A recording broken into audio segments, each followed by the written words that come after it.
പശ്ചിമബംഗാളിൽ കുട്ടികളെ കടത്തിയ കേസിൽ അറസ്റ്റിലായ ബി.ജെ.പി മഹിളാ മോർച്ച നേതാവ് ജൂഹി ചൌധരിയെ പോലീസ് കസ്റ്റഡിയിൽ വിട്ടു. കുട്ടിക്കടത്തിൽ ബി.ജെ.പി കേന്ദ്ര സംസ്ഥാന നേതാക്കൾക്ക് പങ്കെന്ന് വെളിപ്പെടുത്തൽ. കുട്ടികളെ കടത്തിയ സംഘം നടത്തിയ ശിശു സംരക്ഷണ കേന്ദ്രത്തിന് സർക്കാർ സഹായവും ലൈസൻസും ലഭ്യമാക്കാൻ ഇടപെട്ടതിനാണ് അറസ്റ്റ്. ബി.ജെ.പി ദേശീയ ജനറൽ സെക്രട്ടറി കൈലാഷ് വിജയവർഗീയ, വനിതാ വിഭാഗം സംസ്ഥാന പ്രസിഡന്റ് രൂപ ഗാംഗുലി എന്നിവരുമായി ശിശു സംരക്ഷണ കേന്ദ്രത്തിനായി ജൂഹി ചൌധരി ചർച്ച നടത്തിയതാണ് എന്നാണ് സൂചന. ശിശുക്ഷേമ കേന്ദ്രം നടത്തിപ്പുകാരിയായ ചന്ദന ചക്രവർത്തിയെ കഴിഞ്ഞ ദിവസം പോലീസ് അറസ്റ്റ് ചെയ്തിരുന്നു. ഇവരിൽ നിന്നാണ് ജൂഹി ചൌധരിയുടെയും മറ്റും പങ്ക് പോലീസ് മനസ്സിലാക്കിയത്. പാർട്ടി പരിപാടിക്കെത്തിയ യുവതിയെ ബി.ജെ.പി മുൻ എം.എൽ.എ മയക്കുമരുന്ന് കലർന്ന സൂപ്പ് കുടിപ്പിച്ച് ബലാത്സംഗം ചെയ്തതായി പരാതി. ബി.ജെ.പിയുടെ സജീവ പ്രവർത്തകയായ യുവതിയുടെ പരാതിയിൽ പാർട്ടി ദേശീയ എക്സിക്യൂട്ടീവ് അംഗം വിജയ് ജോളിക്കെതിരെ കേസെടുത്തു. കേസെടുത്തെങ്കിലും പാർട്ടി തലത്തിൽ ഇയാൾക്കെതിരെ നടപടിയെടുക്കാൻ ബി.ജെ.പി കേന്ദ്ര നേതൃത്വം തയ്യാറായിട്ടില്ല. കഴിഞ്ഞ മാസം 10-ന് ബി.ജെ.പി നേതൃത്വം ഗുഡ്ഗാവിലെ ഹോട്ടലിൽ സംഘടിപ്പിച്ച പാർട്ടി പരിപാടിക്കിടെ മുൻ എം.എൽ.എ വിജയ് ജോളി ബലാത്സംഗം ചെയ്തെന്നാണ് യുവതിയുടെ പരാതി. ബി.ജെ.പിയുടെ സജീവ പ്രവർത്തകയായ വനിതാ അംഗം പറയുന്നത് ഇങ്ങനെ: ചില കാര്യങ്ങൾ പറയാനുണ്ടെന്ന് പറഞ്ഞ് ബി.ജെ.പി ദേശീയ എക്സിക്യൂട്ടീവ് അംഗം കൂടിയായ വിജയ് ജോളി മുറിയിലേക്ക് ക്ഷണിച്ചു. മുതിർന്ന നേതാവായതിനാൽ ക്ഷണം സ്വീകരിച്ച് മുറിയിലെത്തി. തുടർന്ന് ഓർഡർ ചെയ്ത തക്കാളി സൂപ്പ് വിജയ് ജോളി നൽകി. അല്പസമയത്തിന് ശേഷം തല കറങ്ങുന്നതായി തോന്നി. 2 മണിക്കൂറിന് ശേഷം ബോധം വന്നപ്പോൾ പൂർണ്ണ നഗ്നയായിരുന്നുവെന്നും ക്രൂരപീഡനത്തിന് ഇരയായെന്ന് അപ്പോഴാണ് മനസ്സിലാക്കുന്നതെന്നും യുവതി പരാതിയിൽ പറയുന്നു. എന്നാൽ യുവതിയും ഭർത്താവും ബ്ലാക്ക്മെയിൽ ചെയ്യുകയാണെന്ന് വിജയ് ജോളി ആരോപിച്ചു. ബി.ജെ.പിയുടെ വിദേശകാര്യ സെൽ കൺവീനർ കൂടിയായ വിജയ് ജോളി പ്രധാനമന്ത്രി നരേന്ദ്രമോദി ഉൾപ്പെടെയുള്ള നേതാക്കളുമായി അടുത്ത ബന്ധം പുലർത്തുന്ന നേതാവാണ്. ബലാത്സംഗം, ക്രിമിനൽ ഗൂഢാലോചന, ലഹരി മരുന്ന് നൽകി ബോധം കെടുത്തൽ എന്നീ കുറ്റങ്ങളിലാണ് വിജയ് ജോളിക്കെതിരെ കേസെടുത്തിരിക്കുന്നത്. News bureau, Delhi. Gurmehar Kaur model RSS ആക്രമണം അസം സംഗീതജ്ഞനെതിരെയും. അസം സംഗീതജ്ഞനായ ഡാനിയൽ ലെങ്താസയ്ക്കെതിരെ സോഷ്യൽ മീഡിയയിൽ വ്യാപകമായ പ്രചാരണമാണ് നടക്കുന്നത്. വർഷങ്ങൾക്ക് മുൻപ് തന്റെ അച്ഛനെ കൊന്ന പഴയ ഭീകരർ ഇപ്പോൾ ബി.ജെ.പി നേതാക്കളായതിനെതിരെ ഡാനിയൽ വിമർശനം ഉന്നയിച്ചിരുന്നു. ഇതിനെ തുടർന്നാണ് ഡാനിയലിനെതിരെ സംഘപരിവാർ രംഗത്ത് വന്നത്. കാർഗിൽ യുദ്ധത്തിലാണ് ഗുർമോഹർ കൗറിന്റെ അച്ഛൻ കൊല്ലപ്പെട്ടതെങ്കിൽ ആസാമിലെ യുവഗായകൻ ഡാനിയൽ ലെങ്താസയുടെ അച്ഛനെ തീവ്രവാദികൾ കൊലപ്പെടുത്തുകയായിരുന്നു. ആസാമിൽ പോലീസ് ഉദ്യോഗസ്ഥനായിരുന്നു ഡാനിയൽ ലെങ്താസയുടെ അച്ഛൻ. അതേ തീവ്രവാദികൾ ബി.ജെ.പി നേതാക്കളായി ഇപ്പോൾ ആസാം ഭരിക്കുന്നത് ചൂണ്ടിക്കാണിച്ച് ഡാനിയേൽ ഫേസ്ബുക്കിൽ പ്രതികരിച്ചിരുന്നു. ഗുർമേഹർ കൗറിന്റെ പ്രതികരണത്തിന് സമാനമായ രീതിയിൽ വെള്ള പേപ്പറിൽ എഴുതിയ പോസ്റ്ററുകളുമായി നിൽക്കുന്ന ചിത്രമാണ് ഡാനിയേൽ ഫേസ്ബുക്കിലിട്ടത്. തീവ്രവാദികൾക്ക് കീഴടങ്ങാൻ കോടിക്കണക്കിന് രൂപ സർക്കാർ നൽകി. ആ തുക കൊണ്ട് അവർ രാഷ്ട്രീയ അടിത്തറയുണ്ടാക്കി. ബി.ജെ.പി അവർക്ക് അംഗത്വം നൽകി. ഇപ്പോൾ തന്റെ ജില്ലയായ ദിമാ ഹസാവോ ഭരിക്കുന്നത് ആ തീവ്രവാദികളാണെന്നും ഡാനിയൽ ലെങ്താസെ ഫേസ്ബുക്കിലൂടെ ചൂണ്ടിക്കാട്ടുന്നു. ഇതാണ് സംഘപരിവാർ സംഘടനകളെ ചൊടിപ്പിച്ചിരിക്കുന്നത്. ABVPയും ബി.ജെ.പിയും പരസ്യമായി ഡാനിയലിനെതിരെ ഭീഷണി മുഴക്കി. എന്നാൽ ഭീഷണിക്ക് മുമ്പിൽ താൻ ഭയപ്പെടുന്നില്ലെന്ന് യുവഗായകൻ വ്യക്തമാക്കുന്നു. ചിത്രങ്ങൾക്ക് പുറമെ ഗാനങ്ങളും ഡാനിയൽ ലെങ്താസെ അപ്ലോഡ് ചെയ്തിട്ടുണ്ട്. ഗുർമേഹറിനെ ഭീഷണിപ്പെടുത്തിയ അതേ രീതിയിൽ തന്നെയാണ് സംഘപരിവാർ സംഘടനകൾ ഡാനിയലിനെയും എതിർക്കുന്നത്. മോദി സർക്കാർ അധികാരത്തിലെത്തി ആദ്യകാലത്ത് സംഘപരിവാർ സംഘടനകളുടെ അതിക്രമത്തിനെതിരെ സാഹിത്യകാരന്മാർ രംഗത്തെത്തി. പിന്നീട് വിദ്യാർത്ഥികളും, ഇപ്പോൾ രാജ്യത്തിനു വേണ്ടി ജീവൻ വെടിഞ്ഞവരുടെ മക്കളും അക്രമത്തിനെതിരെ പരസ്യമായി പ്രതികരിക്കുന്നു. News bureau, Delhi. Delhi university വിദ്യാർത്ഥികളെ ആക്രമിച്ച 2 ABVP പ്രവർത്തകരെ ദില്ലി പോലീസ് അറസ്റ്റ് ചെയ്തു. വിദ്യാർത്ഥി സംഘടനകൾ നൽകിയ പരാതിയെ തുടർന്നാണ് അറസ്റ്റ്. അതേസമയം കാർഗിൽ രക്തസാക്ഷിയുടെ മകളെ ബലാത്സംഗം ചെയ്യുമെന്ന് ഭീഷണി വന്ന ഫേസ്ബുക്ക് പേജ് നീക്കം ചെയ്യണം എന്നാവശ്യപ്പെട്ട ഫേസ്ബുക്ക് അധികൃതർക്ക് ദില്ലി വനിതാ കമ്മീഷൻ നോട്ടീസ് നൽകി. ABVP ഭാരവാഹികളായ പ്രശാന്ത് മിശ്ര, വിനായക് ശർമ്മ എന്നിവരെയാണ് ദില്ലി പോലീസ് അറസ്റ്റ് ചെയ്തത്. വിദ്യാർത്ഥി സംഘടനയായ ഐസ നൽകിയ പരാതിയിലാണ് അറസ്റ്റ്. കഴിഞ്ഞ ബുധനാഴ്ച ABVPയുടെ നേതൃത്വത്തിൽ ദില്ലി രാംജാസ് കോളേജിലെ വിദ്യാർത്ഥികളെ ആക്രമിച്ചിരുന്നു. ഗുരുതരമായി പരിക്കേറ്റ 20ഓളം വിദ്യാർത്ഥികൾ ആശുപത്രിയിലായി. എന്നിട്ടും പോലീസ് നടപടിയെടുക്കാത്തതിനെ തുടർന്ന് കഴിഞ്ഞ ദിവസം യൂണിവേഴ്സിറ്റി വിദ്യാർത്ഥികളും അധ്യാപകരും സംയുക്തമായി കോളേജിന് മുമ്പിൽ ധർണ നടത്തി. ഇതേ തുടർന്നാണ് പോലീസ് ഇപ്പോൾ 2 പേരെ അറസ്റ്റ് ചെയ്തിരിക്കുന്നത്. ആക്രമണത്തിൽ പങ്കെടുത്ത കൂടുതൽ പേരെ അറസ്റ്റ് ചെയ്തില്ലെങ്കിൽ 4-ാം തീയതി പാർലമെന്റിലേക്ക് മാർച്ച് നടത്തുമെന്ന് വിദ്യാർത്ഥികൾ അറിയിച്ചു. കേന്ദ്ര സർക്കാരിന്റെ ഭരണത്തണലിൽ ABVP നടത്തുന്ന ആക്രമണം പാർലമെന്റിൽ അവതരിപ്പിക്കുമെന്ന് CPIM general secretary Sitaram Yechury വിദ്യാർത്ഥികൾക്ക് ഉറപ്പ് നൽകി. അതേസമയം കാർഗിൽ രക്തസാക്ഷിയുടെ മകൾ ഗുർമേഹർ കൗറിനെ ബലാത്സംഗം ചെയ്യുമെന്ന് ഭീഷണിപ്പെടുത്തിയ വ്യക്തിയെ ഇതുവരെ അറസ്റ്റ് ചെയ്തിട്ടില്ല.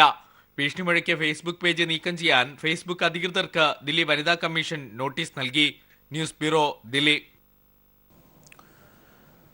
ഗുർമെഹറിനെതിരായ ABVP ഭീഷണി ഫാസിസ്റ്റ് പ്രവണതയെന്ന CPIM സംസ്ഥാന സെക്രട്ടറി കോടിയേരി ബാലകൃഷ്ണൻ. ഭീഷണിക്ക് ഉത്തരവാദികളായവരെ അറസ്റ്റ് ചെയ്യാൻ മോദി സർക്കാർ തയ്യാറാകണമെന്നും കോടിയേരി ആവശ്യപ്പെട്ടു. നെഹ്റുവിന്റെ പേരിൽ ഗോഡ്സെ നടത്തുന്ന കോളേജാണ് പാമ്പാടിയിലേത് എന്നും വർഗീയ ശക്തികൾ കോളേജുകളിൽ പിടിമുറുക്കാൻ ശ്രമിക്കുന്നത് അപകടകരമാണ് എന്നും കോടിയേരി പറഞ്ഞു. ABVPയെ വിമർശിച്ചു എന്നതിന്റെ പേരിൽ നിന്നെ ബലാത്സംഗം ചെയ്യും എന്ന് പറയുന്ന അവസ്ഥയിലേക്ക് ഫാസിസ്റ്റ് പ്രവണത പടർന്നു വന്നില്ലേ? നിന്നെ ഞാൻ അടിക്കും. സ്ത്രീയുടെ ഏറ്റവും വലിയ അഭിമാനമായിട്ടുള്ള ചാരിത്രത്തെ തന്നെ വെല്ലുവിളിക്കുന്ന വിധത്തിൽ നിന്നെ ബലാത്സംഗം ചെയ്യും ഞങ്ങളെ സംഘടനക്കെതിരായി സംസാരിച്ചാൽ. ഇത് പറഞ്ഞ ആളുകളെ ഇതുവരെ അറസ്റ്റ് ചെയ്യാൻ നരേന്ദ്രമോദിയുടെ സർക്കാർ തയ്യാറായിട്ടുണ്ടോ? ഒരാളെ പോലും അറസ്റ്റ് ചെയ്തിട്ടില്ല. ABVPക്ക് ഡൽഹിയിലെ കോളേജുകളിൽ എന്ത് തെമ്മാടിത്തവും നടത്താൻ അവസരം ചെയ്തു കൊടുത്ത് ഒരു വിദ്യാർത്ഥിനിയെ ബലാത്സംഗം ചെയ്യുമെന്ന് പറയാൻ പോലും അറപ്പില്ലാത്ത സ്ഥിതിയിലേക്ക് കാര്യങ്ങൾ കടന്നു വന്നത് RSSന്റെ തണലിൽ പ്രവർത്തിക്കുന്ന കേന്ദ്രഭരണം ഉപയോഗിച്ചുകൊണ്ട് ABVP നടത്തുന്ന പ്രവർത്തനത്തിന്റെ ഒരു ബീഭത്സമായ മുഖമാണ്. എഞ്ചിനീയറിംഗ് വിദ്യാർത്ഥി ജിഷ്ണു പ്രണോയ് ആത്മഹത്യ ചെയ്ത സംഭവത്തിൽ ആരോപണ വിധേയരായ കോളേജ് ജീവനക്കാരെ പുറത്താക്കി. PRO Sanjith Viswanathan, vice principal NK Sakthivel എന്നിവരടക്കം 5 പേരെയാണ് പുറത്താക്കിയത്. ആവശ്യങ്ങൾ അംഗീകരിച്ചതോടെ മാനേജ്മെന്റ് ഒത്തുതീർപ്പ് വ്യവസ്ഥകൾ പാലിക്കുന്നില്ല എന്നാരോപിച്ച് വിദ്യാർത്ഥികൾ നടത്തിയ പ്രതിഷേധം പിൻവലിച്ചു. വിവരങ്ങളുമായി ഞങ്ങളുടെ പ്രതിനിധി ദിൽജിത്ത് ചേരുന്നു. ദിൽജിത്ത്, ഈ സമരക്കാരുടെ പ്രധാന ആവശ്യമായിരുന്നു ഇത്. എന്തൊക്കെ വ്യവസ്ഥകളാണ് നിലവിൽ ധാരണയായത്? അരുൺ സൂചിപ്പിച്ചതുപോലെ തന്നെ കഴിഞ്ഞ ദിവസം ജില്ലാ കളക്ടറുടെ നേതൃത്വത്തിൽ നടത്തിയ ചർച്ചയിൽ കോളേജ് തുറക്കാനായി നടത്തിയ ചർച്ചയിൽ വിദ്യാർത്ഥികൾ 15 ഇന ആവശ്യങ്ങളാണ് മുമ്പോട്ട് വെച്ചത്. ഈ 15 ആവശ്യങ്ങളും മാനേജ്മെന്റ് പ്രതിനിധികളായി പങ്കെടുത്ത ആളുകൾ അംഗീകരിച്ചിരുന്നു. ഇതേ തുടർന്നാണ് സമരം പിൻവലിച്ച് കോളേജിൽ അധ്യയനം പുനരാരംഭിക്കാനുള്ള ഒരു സാഹചര്യം ഉണ്ടായത്. 17-ാം തീയതി മുതൽ കോളേജ് പ്രവർത്തനം നടന്നു വരികയായിരുന്നു. അതേ തുടർന്നാണ് ഇന്ന് കോളേജിന്റെ ചുമതല ഏറ്റെടുത്ത നിലവിലെ ചെയർമാൻ കൃഷ്ണദാസിന്റെ സഹോദരൻ കൃഷ്ണകുമാർ ഇന്ന് ആദ്യമായി കോളേജിലെത്തിയത്.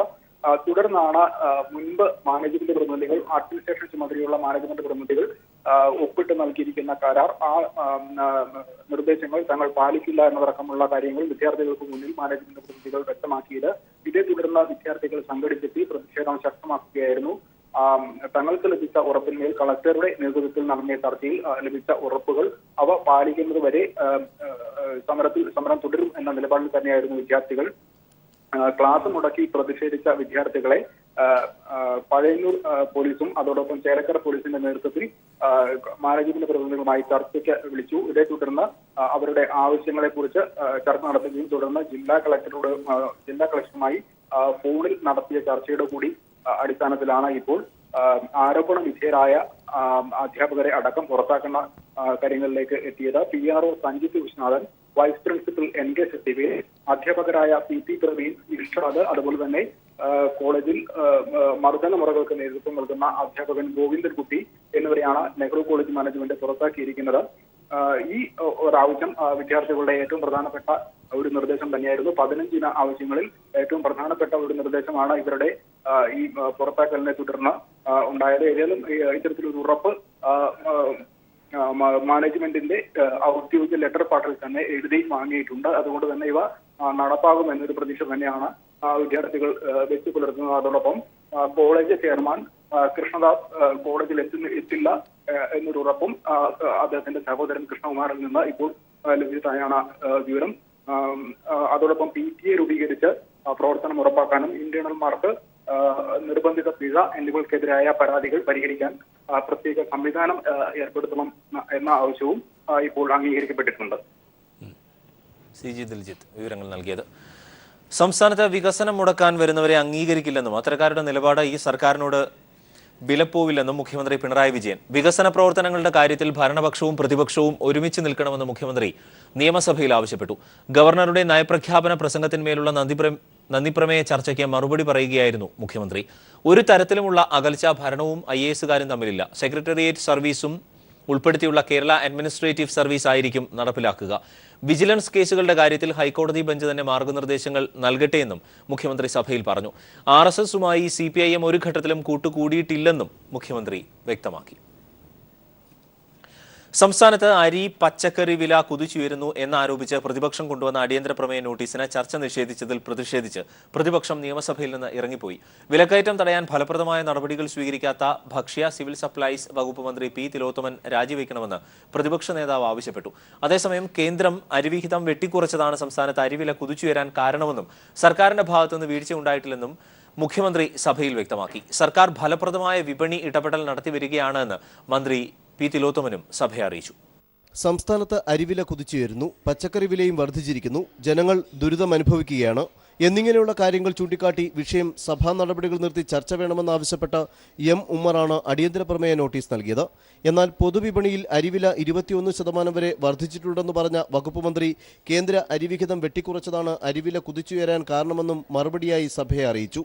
സംസ്ഥാനത്തേക്ക് അരി നൽകുന്ന ആന്ധ്ര ഉൾപ്പെടെയുള്ള ഇതര സംസ്ഥാനങ്ങളിലെ കടുത്ത വരൾച്ചയും ഈ സംസ്ഥാനങ്ങളിൽ നിന്ന് പുറത്തേക്കുള്ള അരി കയറ്റുമതി വർദ്ധിച്ചതും അരിവില കുതിച്ചുയരാൻ കാരണമായതായും മന്ത്രി ചൂണ്ടിക്കാട്ടി. അരിവില പിടിച്ചു നിർത്താൻ സംസ്ഥാന സർക്കാർ ഫലപ്രദമായ വിപണി ഇടപെടൽ നടത്തിവരികയാണെന്നും മന്ത്രി സഭയെ അറിയിച്ചു. ഭക്ഷ്യസുരക്ഷാ നിയമം നടപ്പാക്കിയതോടെ കേന്ദ്രം സംസ്ഥാനത്തിന് നൽകിയിരുന്ന അരിവിഹിതം വെട്ടിക്കുറച്ചുവെന്നും അഡീഷണൽ വിഹിതമായ 2 ലക്ഷം മെട്രിക് ടൺ അരി നൽകണമെന്ന് ആവശ്യപ്പെട്ടിട്ടും കേന്ദ്രം അതിന് തയ്യാറായിട്ടില്ലെന്നും മുഖ്യമന്ത്രി സഭയിൽ വ്യക്തമാക്കി. സർക്കാരിന്റെ ഭാഗത്തുനിന്ന് യാതൊരു വീഴ്ചയും ഉണ്ടായിട്ടില്ലെന്നും അദ്ദേഹം കൂട്ടിച്ചേർത്തു. ഞങ്ങൾ നേരത്തെ കേന്ദ്ര ഗവൺമെൻറ്റിനോട് ആവശ്യപ്പെട്ടതും പ്രധാനമന്ത്രിയോടക്കം ആവശ്യപ്പെട്ടതും ഇക്കാര്യത്തിൽ അഡീഷണൽ വിഹിതം സംസ്ഥാനത്തിന് നൽകിയിരുന്നു. ആ അഡീഷണൽ വിഹിതം ഇപ്പോൾ നൽകണം. അതിന് സന്നദ്ധമല്ല എന്ന നിലപാടാണ് കേന്ദ്ര ഗവൺമെൻറ് സ്വീകരിച്ചിട്ടുള്ളത്. അപ്പോൾ നമുക്ക് അഡീഷണൽ വിഹിതം നേരത്തെ ലഭിച്ചിരുന്നില്ല എന്ന് പലവട്ടം വ്യക്തമാക്കി കഴിഞ്ഞ കാര്യമാണ്. ചോദിക്കാത്തതല്ല, ചോദിച്ചിട്ട് കിട്ടിയിട്ടില്ല. അതേസമയം അരിവിഹിതം വെട്ടിക്കുറച്ച കേന്ദ്ര നടപടിക്കെതിരെ ഭരണപക്ഷത്തു നിന്നും പ്രതിപക്ഷത്തു നിന്നും ഒരു പൊതുനിലപാട് സഭയിൽ ഉയർന്നു വന്നു. കേന്ദ്ര അരിവിഹിതം സബ്സിഡി നിരക്കിൽ തന്നെ വാങ്ങിയെടുക്കണമെന്ന മുൻ മുഖ്യമന്ത്രി ഉമ്മൻചാണ്ടി അടക്കമുള്ളവരുടെ ആവശ്യം ഭരണപക്ഷം അംഗീകരിച്ചു. ഒരുമിച്ച് നിന്ന് കേന്ദ്രവിഹിതം വാങ്ങണമെന്ന അഭിപ്രായവും ഇരുവരും സഭയിൽ പ്രകടമാക്കി. അതേസമയം വകുപ്പ് മന്ത്രി വിലക്കയറ്റം പിടിച്ചു നിർത്തുന്നതിൽ പൂർണ്ണ പരാജയമാണെന്ന് തുടർന്ന് സംസാരിച്ച പ്രതിപക്ഷ നേതാവ് രമേശ് ചെന്നിത്തല ആരോപിച്ചു. മന്ത്രി തിലോത്തമൻ രാജിവെക്കണമെന്നും രമേശ് ചെന്നിത്തല ആവശ്യപ്പെട്ടു.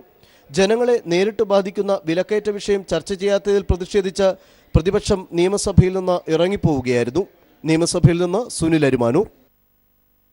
സംസ്ഥാനത്ത് ചില്ലറ വിദേശ മദ്യശാലകൾ തുറക്കാൻ കഴിഞ്ഞില്ലെങ്കിൽ വ്യാജമദ്യത്തിന്റെയും മയക്കുമരുന്നിന്റെയും വ്യാപനം ഉണ്ടാകുമെന്ന് മന്ത്രി ടി പി രാമകൃഷ്ണൻ. മദ്യവർജനത്തിൽ ഊന്നിയുള്ള മദ്യനയമാണ് സർക്കാർ ലക്ഷ്യമെന്നും മന്ത്രി സഭയെ അറിയിച്ചു. കേരള രാജ്യാന്തര ചലച്ചിത്രമേളയ്ക്ക് സ്ഥിരം വേദിയായി ചിത്രാഞ്ജലി കോംപ്ലക്സിലെ സ്ഥലം കൈമാറാൻ തീരുമാനിച്ചതായി മന്ത്രി എ കെ ബാലൻ സഭയെ രേഖാമൂലം അറിയിച്ചു. സംസ്ഥാനത്ത് സ്പാസ്മോ പ്രോക്സിമോ ഉൾപ്പെടെയുള്ള വസ്തുക്കൾ ലഹരിമരുന്നിന് പകരമായി ഉപയോഗിക്കുന്നതായി എക്സൈസ് മന്ത്രി ടി പി രാമകൃഷ്ണൻ സഭയെ അറിയിച്ചു. വിദ്യാലയങ്ങൾക്ക് സമീപമുള്ള മെഡിക്കൽ ഷോപ്പുകളിൽ ഇവ ലഭ്യമാണ്. ഇവയുടെ ഉപയോഗം തടയാൻ സംയുക്ത പരിശോധന നടത്തുമെന്ന് മന്ത്രി പറഞ്ഞു. സംസ്ഥാനത്ത് മെഡിക്കൽ സ്റ്റോറുകളിൽ ചുമയ്ക്കെതിരെ ഉപയോഗിക്കുന്ന കഫ് സിറപ്പുകളും വേദന സംഹാരികളും മനോരോഗ ചികിത്സയ്ക്കുള്ള ഔഷധങ്ങളും ഉൾപ്പെടെയുള്ള ചില മരുന്നുകൾ ലഹരി മരുന്നുകളായി വ്യാപകമായി ഉപയോഗിക്കുന്നത് ശ്രദ്ധയിൽപ്പെട്ടിട്ടുണ്ട്. വിദ്യാർത്ഥികൾ ഇത്തരം മരുന്നുകൾ ഉപയോഗിക്കുന്നത് തടയുന്നതിനായി നിയമം അനുശാസിക്കുന്ന രീതിയിലാണ് പ്രസ്തുത മരുന്നുകൾ സൂക്ഷിക്കുന്നതെന്നും വിൽപ്പന നടത്തുന്നെന്നും ഉറപ്പുവരുത്തുന്നതിന് നടപടികൾ സ്വീകരിച്ചിട്ടുണ്ട്. മദ്യവർജനത്തിലൂന്നിയുള്ള മദ്യനയമാണ് സർക്കാർ ലക്ഷ്യം വെക്കുന്നതെന്നും എക്സൈസ് മന്ത്രി സഭയെ രേഖാമൂലം അറിയിച്ചു. വിദേശ മദ്യ ചില്ലറ വിൽപ്പനശാലകൾ തുറക്കാൻ കഴിഞ്ഞില്ലെങ്കിൽ വ്യാജമദ്യത്തിന്റെയും മയക്കുമരുന്നിന്റെയും വ്യാപനം സംസ്ഥാനത്തുണ്ടാകുമെന്നും മന്ത്രി വ്യക്തമാക്കി. പൊതുജനങ്ങളെ കാര്യങ്ങൾ ബോധ്യപ്പെടുത്തിയാകും മദ്യശാലകൾ മാറ്റി സ്ഥാപിക്കുക.